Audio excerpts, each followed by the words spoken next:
ये कहानी है मायागंज में रहने वाली 7 साल की चंपा की। रात का समय है। चंपा अपने जले हुए हाथ के घाव को देख रही है और उसके दर्द से लगातार रोई जा रही है।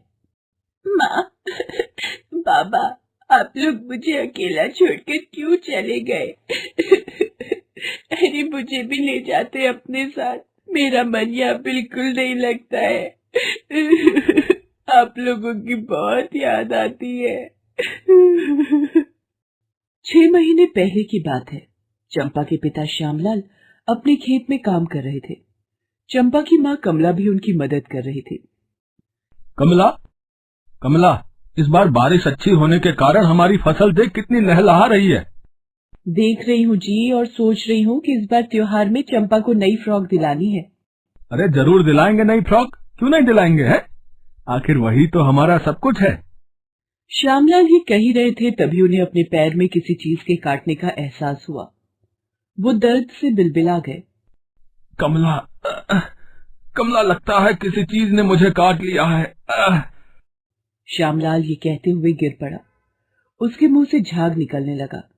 कमला समझ गई कि जरूर इन्हें किसी सांप ने काट लिया है।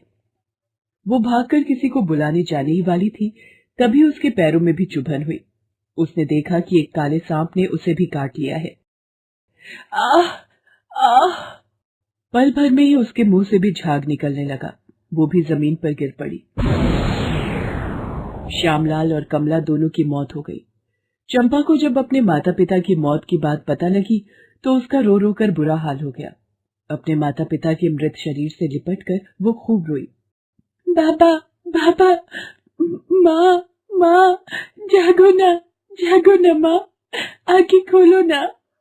लेकिन चंपा के माता और पिता ना तो उसके आंसुओं को देख सकते थे और ना ही उसके रोने की आवाज उनके कानों तक पहुंच रही थी। वे दोनों उसे छोड़कर दूसरी दुनिया में चले गए थे। पल में ही वो अनाथ हो चुकी थी। माँ बाबा की मौत के बाद चंपा की बुआ उसे अपने साथ ये कहकर ले गई कि चंपा, तू अकेली नहीं है बेटी, तू अनाथ भी नहीं है, मैं हूँ, मैं रखूंगी तुम्हारा ख्याल। चंपा की बुआ बहुत ही क्रूर औरत थी। उसने लोगों को दिखाने के लिए कि वो कितनी अच्छी और दयालु औरत है, चंपा को घर तो ले आई थी, लेकिन उसका मकसद उसकी मदद करना नहीं, मुफ्त का नौकर बनाना था। उसकी बुआ उससे सारे दिन काम करवाती और जरा सी गलती पर जानवरों की तरह मारती। खाने के नाम पर छोटी सी चंपा को सिर्फ 2 रोटी मिलती, वो भी बासी। एक दिन की बात है। चंपा, अरे ओ चंपा, मैं जरा बाजार जा रही हूँ। जब तक मैं लौट कर आती हूँ तो मेरे सारे कपड़े धोकर रखना, और हाँ, कमरों में जाले लग गए हैं, इसलिए सारे कमरे के जाले भी साफ कर देना। बुआ के जाते ही चंपा काम में लग गई। सबसे पहले तो उसने बुआ की बाल्टी भरकर रखे कपड़ों को धोया, फिर उसे धूप में डाला। उसके बाद वो कमरों के जाले साफ करने वाली लकड़ी से जाले साफ करने की कोशिश करने लगी, लेकिन छोटी सी चंपा के हाथ जालों तक नहीं पहुंच पा रहे थे। मेरे हाथ तो जालों तक नहीं पहुंच रहे हैं, क्यों ना मैं एक टेबल लगा लूं?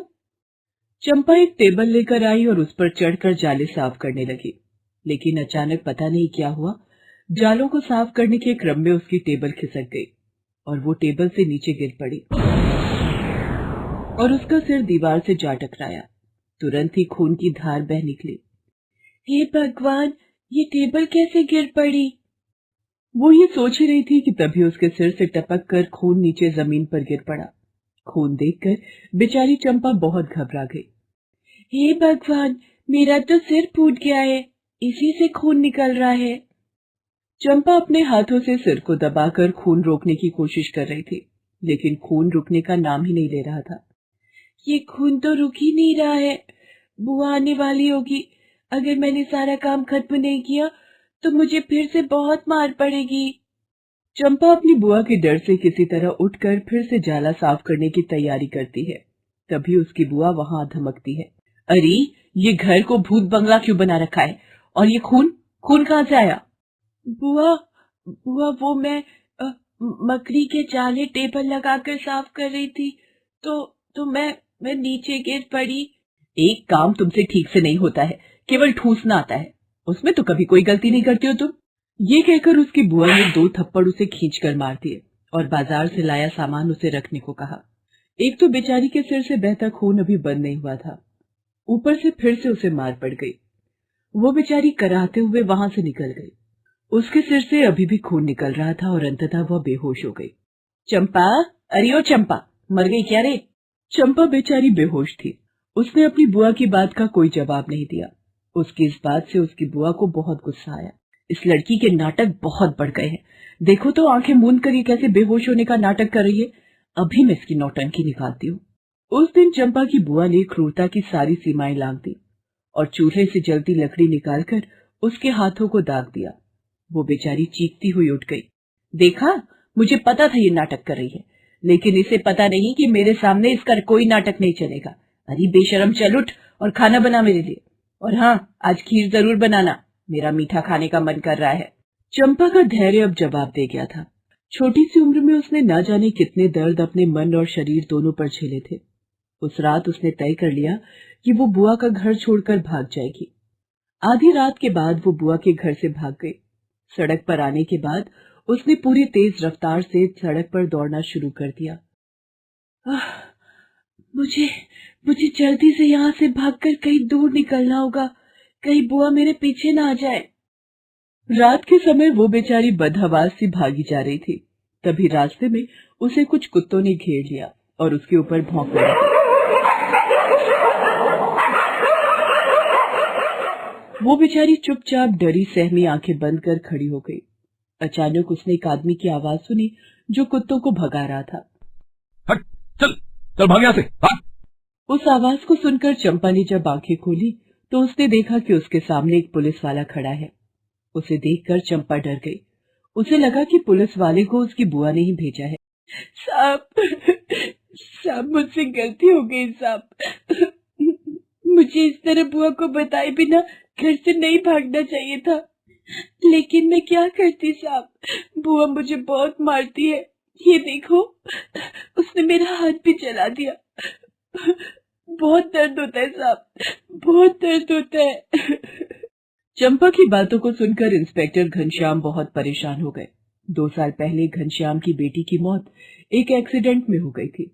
उसने जब उस मासूम के हाथों पर जले का निशान देखा तो उनकी आंखों में आंसू आ गए और उसकी आंखों के आगे उसकी बेटी का चेहरा आ गया। मुझे तुम्हारी बुआ ने नहीं भेजा है बेटा, तुम मुझसे डरो मत और पूरी बात बताओ। उसके बाद चंपा ने इंस्पेक्टर घनश्याम को सारी बातें बताई।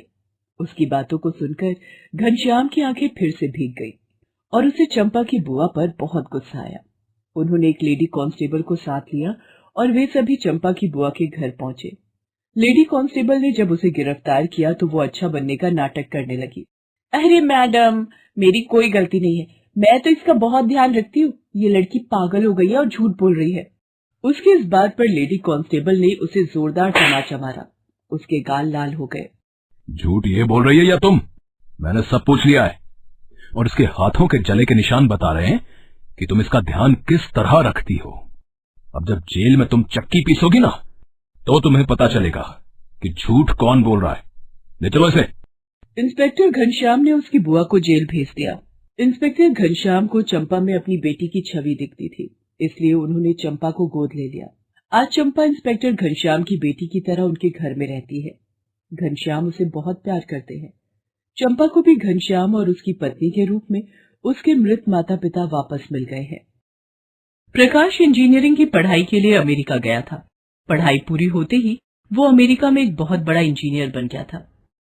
प्रकाश एक विदेशी लड़की से प्यार करने लगा था। पेशे से वो लड़की एक लेडी डॉक्टर थी। Prakash, will you marry me? Are you serious Mary? I am so happy and yes I will marry you. Prakash और मैरी शादी कर लेते हैं। प्रकाश अपने घर फोन करके अपनी माँ सरोज देवी को बताता है कि उसने अमेरिका में शादी कर ली है। सरोज देवी प्रकाश की बात सुन तो लेती है, पर वो कोई जवाब नहीं देती। क्या हुआ माँ, आप खुश नहीं हो क्या? नहीं बेटा, खुश हूं मैं। अच्छा माँ, हम परसों की फ्लाइट से इंडिया आ रहे हैं, कुछ दिनों की छुट्टियों पर। माँ अब मैं फोन रखता हूँ। प्रकाश का फोन रखने के बाद सरोज देवी परेशान हो जाती है। तभी प्रकाश के पिताजी महेंद्र बोलते हैं। अरे क्या हुआ सरोज, किसका फोन था? प्रकाश का फोन था जी। वो बता रहा था कि उसने अमेरिका में शादी कर ली है और परसों आ रहा है वो छुट्टी पर। अरे वाह, शादी कर ली? ये तो बहुत खुशी की बात है, पर तू परेशान क्यों हो रही है? इसमें खुश होने वाली क्या बात है? विदेशी बहू ला रहा है वो। इंडिया में लड़कियों की कमी थी क्या जो विलायती बहू ला रहा है? अब बिना किसी से मिले तुम कैसे उसके बारे में गलत सोच रही हो? क्या पता हमारी विलायती बहू बहुत अच्छी और संस्कारी हो। 2 दिन बाद। अरे सरोज, तैयारी कर ले बहू के आने की। फोन आया था प्रकाश का, वो लोग आने वाले हैं। तभी बाहर से गाड़ी के रुकने की आवाज आती है। लो आ गया हमारा बेटा सरोज, आजा आरती की थाली लेकर। आती हूँ जी। प्रकाश और मैरी दरवाजे पर ही रुक जाते हैं और सरोज उन दोनों की आरती उतारती है और फिर वो दोनों अंदर आ जाते हैं। प्रणाम माँ। प्रणाम पिताजी। नमस्ते माँ जी। नमस्ते पिताजी। अरे बस बस, खुश रहो बहू। प्रकाश, लगता है तूने बहू को हिंदी के कुछ शब्द सिखा दिए हैं। नहीं माँ जी, मेरे पिताजी इंडियन हैं, उन्होंने ही मुझे हिंदी सिखाई है। अच्छा, जैसे तूने मेरे बेटे को अपने प्यार में फंसा लिया, वैसे ही तेरी माँ ने तेरे पिताजी को फंसा लिया होगा। ये कैसी बातें कर रही हो तुम? प्रकाश बेटा जाओ, तुम दोनों अपने कमरे में जाओ। सुनो बहू, शाम को मुंह दिखाई की रस्म है तो तैयार हो जाना, कुछ पड़ोस की औरतें आएंगी। ठीक है माँ जी। शाम हो जाती है और मैरी साड़ी पहनकर तैयार हो जाती है। बहू, सिर पर साड़ी का पल्ला रख लो, नहीं तो पड़ोसी बोलेंगे कि कुछ नहीं सिखाया मैंने तुम्हें। मैरी सिर पर पल्ला रख लेती है और पड़ोस की औरतें भी आ जाती हैं। अरे वाह सरोज देवी जी, बहू तो आपकी बहुत सुंदर और संस्कारी है। वैसे बहू, घर के कामकाज तो आते ही होंगे तुम्हें। सुना है विलायत में तो डब्बे में बंद खाना आता है, निकालो और खा लो। नहीं आंटी जी, मैं खुद बनाती हूँ खाना, मैंने सब सीखा हुआ है। बाकी तो आप सबको पता ही है कि संस्कारों की बात आती है तो सरोज देवी से आगे कोई नहीं है। एक दिन मैरी रसोई में कुछ बना रही होती है, तभी वहां सरोज आती है और कहती है, क्या बना रही हो बहू तुम? माँ जी, मैं सब्जी का सूप बना रही हूँ, ठंड काफी है और सूप बेहद सेहतमंद होता है। अच्छा, अब समझी मैं, तू विदेश में भी मेरे बच्चे को ये सब्जी का पानी ही देती होगी, तभी मेरा बेटा कितना कमजोर हो गया है। हट यहाँ से, आज मैं अपने बच्चे के लिए देसी घी के आलू के पराठे बनाती हूँ ताकि वो पेट भर कर खाए। सरोज, तुम भूल रही हो कि हमारी बहू एक डॉक्टर है, अपनी और प्रकाश की सेहत का ध्यान रखती है। लाओ बहू, मुझे दो सब्जी का सूप। ये लो पिताजी।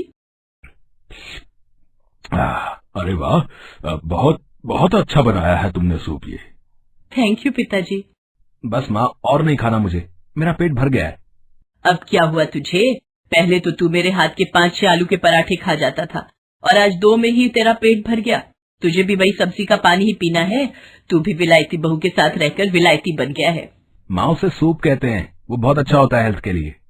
हाँ हाँ, बहू को ही तेरी सेहत का ख्याल है, मुझे नहीं। ये सब बातें बंद करो सरोज, याद है ना कल सुबह गांव के लिए निकलना है, कुल देवी की पूजा के लिए। सब तैयार रहना, पहुंचते पहुंचते शाम हो जाएगी। अगली सुबह सब तैयार हो जाते हैं और सरोज मैरी को भारी सी साड़ी और पूरा गहनों से सजा देती है। अरे ये क्या माँ, खींचा बना दिया मैरी को, कितनी भारी साड़ी पहना दी आपने, और गहने भी बहुत सारे पहना दिए ऐसे। अरे ये हमारे घर की बहू है, फिरंगी है तो क्या, सबको पता चलना चाहिए कि हमारी बहू है। गांव में लोग ज्यादा देखते हैं कि क्या पहना है और क्या नहीं। प्रकाश मैरी से अकेले में पूछता है, मैरी, तुम्हें यहाँ कोई परेशानी तो नहीं है ना? मुझे पता है माँ कुछ बातें गलत बोल जाती है, पर तुम उनकी बातों का बुरा मत मानना, दिल की बहुत अच्छी है वो। नहीं प्रकाश, वो आपकी माँ है तो मेरी भी माँ हुई वो, मुझे उनकी किसी भी बात का बुरा नहीं लगता। अरे चलो, देर हो रही है, पता है ना शाम हो जाएगी जाते जाते। शाम हो जाती है और वो सब गांव आ जाते हैं। बहू, सर पर पल्ला रख लो, ये गांव है, यहाँ जरूरी है पल्ला। अरे आओ भाभी, कैसी हो तुम? ठीक हूँ जीजी। नमस्ते बुआ जी। जीती रहो बहू, खुश रहो। क्या बात है भाभी, बहू विलायती है पर आपने बड़े अच्छे संस्कार दिए हैं इसे। बहू विलायती है तो क्या हुआ, सास तो देसी है, हमेशा देसी ही रहेगी। और रही बात संस्कारों की, तो तुम्हें पता है कि संस्कारों के मामले में मेरा कितना नाम है हर जगह। जब सब लोग खाना खा रहे होते हैं तो पड़ोस की एक औरत आती है और प्रकाश की बुआ से रोते हुए कहती है, बहन, मेरी बहू की तबीयत अचानक खराब हो गई है और गांव की दाई माँ भी किसी रिश्तेदार के घर गई है। मैं क्या करूं, कुछ समझ नहीं आ रहा। औरत को रोता देख मैरी बुआ से पूछती है, क्या हुआ बुआ, ये आंटी क्यों रो रही हैं? तब बुआ मैरी को सारी बात बताती है। सारी बात सुनकर मैरी कहती है, आंटी आप रोइए मत, मैं एक डॉक्टर हूँ, मैं करूंगी आपकी बहू की डिलीवरी, मुझे लेकर चलो अपने घर। मैरी पड़ोसी के घर जाकर उसकी बहू की डिलीवरी करती है और पड़ोसी के यहाँ एक सुंदर सा लड़का होता है। सब बहुत खुश हो जाते हैं और मैरी की खूब तारीफ करते हैं। अरे वाह बहू, तुम तो संस्कारी होने के साथ साथ बहुत गुणवान भी हो। होगी क्यों नहीं, आखिर बहू किसकी है।